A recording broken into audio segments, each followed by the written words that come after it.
तो एक लोटा पानी एक कलश में जल भर कर रख लीजिए और रात भर उसको रखे रहने दो। नवरात्र चल रहा है, उस कलश को रात भर रखकर सुबह सुबह उस कलश में एक बेलपत्र डालकर उस जल को नीम के पेड़ के नीचे 11 आम के जो पत्ते जिस डाली में लगे होते हैं वो डाली कोमल सी डाली 11 टुकड़े महाराज एक कच्चे सूत से लपेटकर 11 बार उसका भाग जब उसको लपेट लोगे इस तरह से इकट्ठा करके आगे का जो भाग है 11 बार कच्चा सूत लपेटने के बाद जो भाग पीछे का आगे का कोई भी हो उसको शहद में डुबाकर शिव जी को समर्पित कर दो। किस जगह पर रखना है? अशोक सुंदरी वाली जगह। अशोक सुंदरी की जगह जानते हो आप लोग, पहले भी आपको बताया है, आज फिर आपको वर्णन कर दें। जैसे ये गोल जलाधारी है, ये शिवलिंग रखा है, ये दो जहां से पानी बह रहा है बाबा के चरणारविंद, राइट में श्री गणेश जी का स्थान, लेफ्ट में कार्तिकेय का स्थान, बीच में अशोक सुंदरी की जगह। शंकर भगवान की 6 लड़कियां हैं। भगवान शंकर के 13 बच्चे, 13 बच्चों में से 6 लड़कियां, उस 6 लड़कियों में से एक लड़की का स्थान, भगवान शंकर की एक बेटी का स्थान, अशोक सुंदरी का स्थान सामने पद्म पुराण में स्पष्ट किया। यह स्थान अशोक सुंदरी का। शंकर भगवान की जलाधारी में पार्वती जी का हस्तकमल, ऊपर से जो एक एक बूंद पानी गिरता है, यह शंकर भगवान की 5 लड़कियों का स्थान है। जया, विषहरा, शामरी बारी, दौतली और देव। शंकर भगवान की 5 लड़कियां भगवान शंकर के मस्तक पे जल की धार गिरा रही हैं। बीच में जो अशोक सुंदरी का स्थान है महाराज, उस जगह पर शहद का मुख, जो शहद आपने भिगोया है, उस शहद का मुख शंकर जी की ओर कर कर इसी चैत्र के महीने में, इन्हीं नवरात्रि में शंकर भगवान के उस अशोक सुंदरी की जगह पर शहद का भाग शिव जी की ओर रख दें। महाराज अगर घर में संपदा की कमी हो या कोई पैसा खा गया हो, रुपया नहीं दे रहा हो, पैसा अटक गया हो, तो उस शहद को शिव जी की ओर मुख कर कर उस आम के पल्लव की जो डंडी है उसको 11 डंडी को वहां रख दीजिए और उससे अपनी कामना कर कर आ जाइए। हो सके उस शहद में से थोड़ा सा शहद किसी रुमाल पर किसी कपड़े में लगाकर उसको रख लीजिए। जिस व्यक्ति से पैसे लेना है, जिस व्यक्ति से पैसे मांग रहे हो, उससे एक बार जाकर मिल लीजिए, एक बार उसको खबर कर दीजिए। बाबा चाहेगा भोलेनाथ तो नवरात्रि में ही पैसा वापिस आ जाएगा, अगर शिव कृपा कर दे। ये बाबा की करुणा। आम का पल्लव कोई साधारण नहीं जिसको कलश के ऊपर रखा जाता है, शिव की कृपा। जिस आम के पेड़ पर स्वयं कामदेव चढ़कर भगवान शंकर के तीसरे नेत्र द्वारा जलकर भस्म हो जाते हैं, वो आम का पेड़ साधारण नहीं हो सकता, सहज नहीं है। और वैसे भी शिव शिव है महाराज। आम का जो पत्ता होता है, आम का जो पल्लव होता है, उस आम के पत्ते पर हल्दी और सिंदूर, इन दोनों से स्वस्तिक का निर्माण किया जाए। देवी भागवत का संवाद है, बहुत ध्यान देना महाराज। जिन कन्याओं का विवाह ना हो, पंचमी के दिन, नवरात्रे की कोई सी भी पंचमी, मतलब जो पंचमी तिथि पड़ेगी, कोई भी नवरात्र हो, चाहे वो 4 नवरात्र में से, चाहे वो पौष का हो, अश्विन का हो, चैत्र का हो, आषाढ़ का हो, किसी भी नवरात्र में आप कर सकते हैं। एक पान के पत्ते पर, एक ही पत्ते पर जो 2 स्वस्तिक बनेंगे, एक हल्दी का बनेगा, एक सिंदूर का बनेगा। बस अंतर इतना है, जो हल्दी का स्वस्तिक है उस पर कंकु के चावल अर्थात रौली के चावल, रौली कुंकू के चावल रखना है, और जो सिंदूर का है उस पर हल्दी के चावल रखना है। इतना रखकर जिस लड़का लड़की का विवाह नहीं होता उसकी हथेली पर रखकर उसका नाम और गोत्र बोलकर महाराज उसको ले जाकर नीम के पेड़ के नीचे उसको रख दिया जाता है। मात्र 3.5 या 4 महीने ऐसे रहते हैं जिसके अंदर उस लड़का लड़की का विवाह पक्का हो जाता है। जिसका विवाह नहीं होता केवल उसी के लिए, जिसका मंगल विवाह ना हो रहा। आम के पल्लव में शिव का वर प्रदान है, आम के पल्लव में शंकर का आशीर्वाद, आम के पल्लव में शिव का आशीर्वाद। के दिन लोग देवी जी की स्थापना करते हैं, तो क्या स्थापना में क्या रखते हैं? कलश रखते हैं ना। तो कलश किस लिए रखा जाता है? कलश का क्रम क्या है? अपन ने अभी तक कथाओं में बहुत सुना, शिव महापुराण में, कि दिए का महत्व क्या है। अपन ने सुना दही का महत्व क्या है, जल का महत्व क्या है। पूरी शिव महापुराण में अपने अलग अलग महत्व को जाना है। पर यह नवरात्रे में जो शिव महापुराण की कथा शुरू हो रही है, नवरात्रे में जो शिव महापुराण की कथा को हम श्रवण करने के लिए बैठे हैं, इसमें हमारा एक संशय और मिटना चाहिए कि भारत की भूमि पर जब मां आद्य शक्ति की स्थापना होती है, मां जगतजननी को जब विराजमान किया जाता है, या चैत्र नवरात्रे में, शरदीय नवरात्रे में, आषाढ़ी नवरात्रे में, आदिकादिक पौष नवरात्रि में हम जगत जननी जगदम्बा की जब स्थापना करते हैं, या हम नूतन घर का प्रवेश करते हैं, या गणेश जी की स्थापना करते हैं, या कोई दुकान को प्रवेश करते हैं, या कोई शुभ कार्य करने के लिए अग्रण्य होते हैं, तो हम कलश की स्थापना क्यों करते? आखिर कलश में ऐसा क्या है? कलश के अंदर आखिर ऐसा क्या विराजमान है कि 33 कोटि देवता उस कलश के अंदर आकर बैठ जाते हैं महाराज?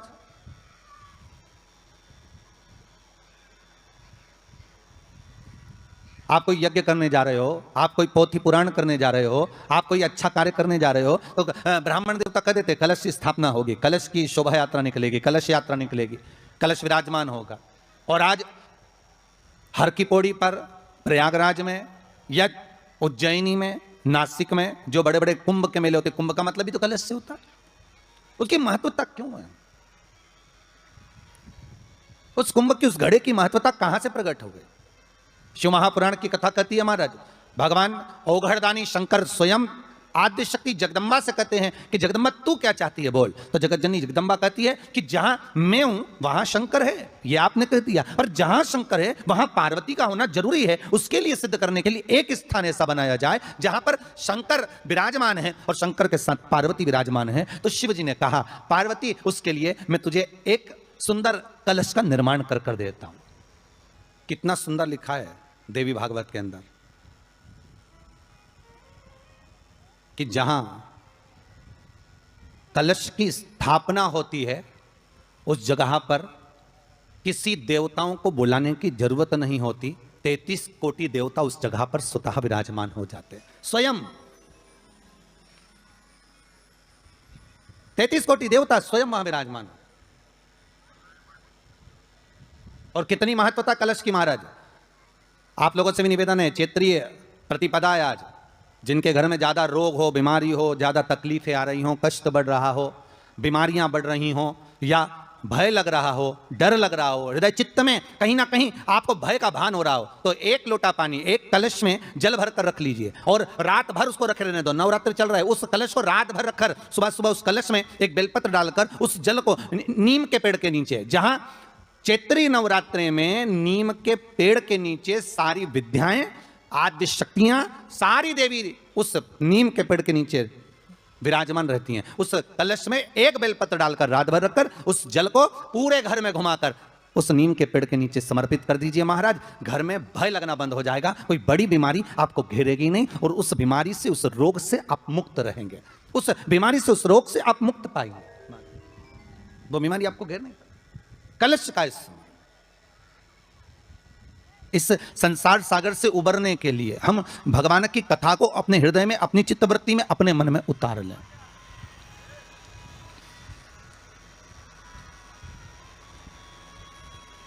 कलिकाल में बहुत सारे साधन है साहब भगवान को पाने के लिए। कोई कहता है कि तुम गंगा के घाट जाओ, कोई कहता है कि तीरथ जाओ, कोई कहता है कि मंदिर जाओ, कोई कहता है कि वहां जाओ, कोई कहता है कि आप बहुत समय तक कहीं सेवा क्रम में लग जाओ।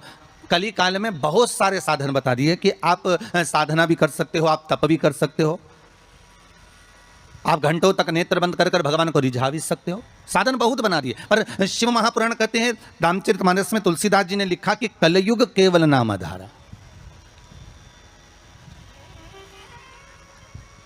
तुलसीदास जी लिखते हैं कि कलयुग में केवल एक नाम की आधारशिला रख लीजिए।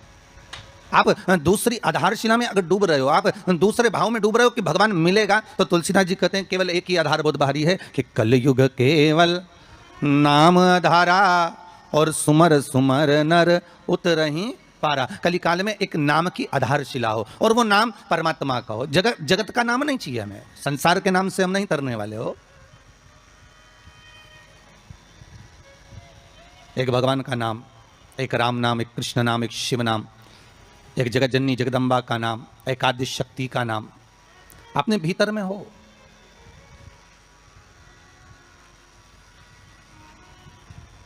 और फिर जब उस परमात्मा का नाम हम इस हृदय चित्त से लेंगे, उस परमात्मा के नाम में जब हम डूबेंगे, तो उसका आनंद भी तो बहुत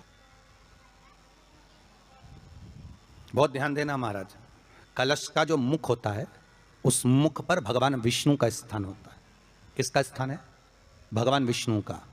थोड़ा सा नीचे आओगे, जहां से कलश का मुख दबा हुआ होता है, वह जगह भगवान स्वयं शिव की होती है। किसकी जगह है? भगवान शंकर की। कलश का अग्रभाग, नीचे का भाग जहां से फैला हुआ होता है, वहां ब्रह्मा का आधिपत्य स्थापित होता है। फिर कलश का जो नीचे का भाग होता है वो भगवान शिव और शक्ति का स्थान होता है। कलश के बाहरी भाग में, जहां पर बाहर का हिस्सा होता है, उस कलश के बाहरी भाग में 33 कोटि देवताओं को भगवान शंकर ने लाकर विराजमान किया होता है। महाराज भगवान शंकर 33 कोटि देवताओं को निमंत्रण देकर उस कलश में विराजमान कर दिया। आप स्वर्ग जाएंगे ना जाएंगे इसका कोई गारंटी नहीं है। हम स्वर्ग जाएंगे ना जाएंगे इसकी भी कोई गारंटी नहीं है, ठीक है। पर इतना विश्वास जरूर है कि आप अगर भगवान शंकर का अनुमोदन कर रहे हैं, आप शिव नाम की चर्चा कर रहे हैं, आप शंकर की कथा को श्रवण कर रहे हैं, आप शंकर की कथा में डूबे हुए हैं, आप आदिशक्ति के नवरात्रे में शंकर का अनुमोदन कर रहे हैं, आप शिव अर्चना कर रहे हैं, आप शंकर का नाम जाप कर रहे हैं, आप शंकर का स्मरण कर रहे हैं, तो यह पक्का है कि आप वैकुंठ जाएंगे ना जाएंगे इसकी कोई गारंटी नहीं है। पर यह पक्का है कि आप अगर भगवान के नाम में डूबे रहे तो वैकुंठ अधिपति नारायण तुम्हारे पास जरूर आ जाएगा, यह पक्का है महाराज। आप जाएंगे ना जाएंगे उसके कोई बात नहीं है, पर भगवान स्वतः, नारायण स्वतः अपने पास आ जाए, इसका सुख है, इसका एक आनंद। तो हम दान कर रहे हैं, पुण्य कर रहे हैं, या हम कोई सत्कर्म कर रहे हैं, या हम कुछ भगवान के निमित्त हम ये सोच कर दे रहे हैं कि हम दान करेंगे तो ऐसा होगा, हमें स्वर्ग मिल जाएगा। नहीं नहीं, हमें स्वर्ग जाने की चाहत तो छोड़ देना चाहिए। कहा करऊं मैं वैकुंठ के जाए, मैं वैकुंठ जाकर करूंगा क्या? वैकुंठ की चाह इस मन को नहीं होना चाहिए। मन को तो यह चाह होना चाहिए कि मैं भगवान का इतना भजन कर लूं कि वैकुंठ का नाथ, वैकुंठ अधिपति स्वयं नारायण, कैलाश पर रहने वाले मेरे शंकर, द्वारका में रहने वाला मेरा कृष्ण, गौलोक में निवास करने वाला मेरा परमात्मा स्वतः दौड़कर मेरे पास आ जाए।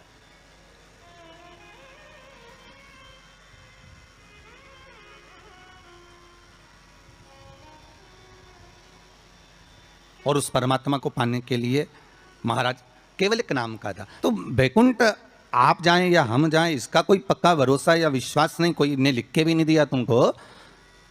और जो गए उनसे पूछ भी नहीं सकते कि तुम वैकुंठ में हो कि और कहीं हो, कि किसी ने फोन लगाया था गए हुए व्यक्ति को कि तुम कहाँ वैकुंठ में बैठे हो कि कहाँ हो, तो कोई बताने वाला भी नहीं है कि वैकुंठ गया कि नहीं गया, ये कुछ बोल भी नहीं सकते। पर एक बात और है महाराज, एक बात और अग्नि पुराण में कहा है कि किसी के प्राण छूटने के बाद अगर दुनिया के लोग जब उसको लेकर जा रहे हो, दुनिया के लोग उसको लेकर जाते समय दुनिया के लोग अगर बात कर रहे हो कि हाँ बहुत अच्छा था साहब, भगवत भजन में डूबने वाला था, स्मरण करने वाला था, दान करने वाला था, पुण्य करने वाला था, सत्कर्म करने वाला था, भगवान की भक्ति में डूबने वाला था, अच्छा व्यक्ति था, तो अग्नि पुराण कहती है ये मान लो कि वो जीव ने वैकुंठ का भाग ग्रहण कर लिया, वो वैकुंठ चला गया। और अगर किसी के जाने के बाद लोग करें अरे अरे भैया अच्छा हुआ मर गया, बहुत प्राण खाता था, बहुत तकलीफ देता था, बहुत कष्ट देता था, बहुत परेशान करता था, बहुत दुख देता था, तो समझो कि हाँ भैया वो फिर नरक ही गया होगा, क्योंकि वो दुनिया को भी कष्ट देता है। उसकी चित्तवृत्ति में, उसके मन में ये आ जाता है कि मैं कहीं ना कहीं किसी ना किसी रूप में वैकुंठ जाना चाहता हूं। तो शिव महापुराण की कथा कर रही है, वैकुंठ का भाग तुम्हारे भाव में नहीं आना चाहिए कि हम वैकुंठ जाएंगे और हम वैकुंठ जाने का प्रयास करेंगे। नहीं नहीं, हमें वैकुंठ नहीं जाना, हमें वैकुंठ अधिपति नारायण को यहां बुलवाना है, हमें भगवान विष्णु को अपने हृदय में, अपनी चित्तवृत्ति में, अपने मन में आमंत्रित करना है। और जब भाव होगा महाराज, निर्मल जब भाव होगा तो भगवान को मिलने में फिर देरी नहीं हो सकती महाराज। भगवान का चरित्र कह रहा है कि आपका हृदय जितना निर्मल होगा, आप निर्मल भाव से जितना भगवान की भक्ति को धारण करोगे, निर्मल भाव से आप जितना भगवान का भजन करोगे, निर्मल भाव से आप जितना भगवान को रिझाने का प्रयास करोगे, भगवान उतनी जल्दी प्राप्त हो जाए।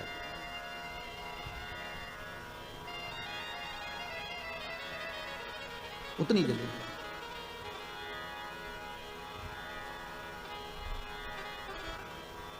भाव कह रहा है महाराज कि ये जो भगवान ने जिभ्या हमको दी है, ये केवल इस कली काल से उबरने का एक साधन दिया है। इस कली काल से उबरने का एक साधन, कली काल से निकलने का एक साध्य बनाया है।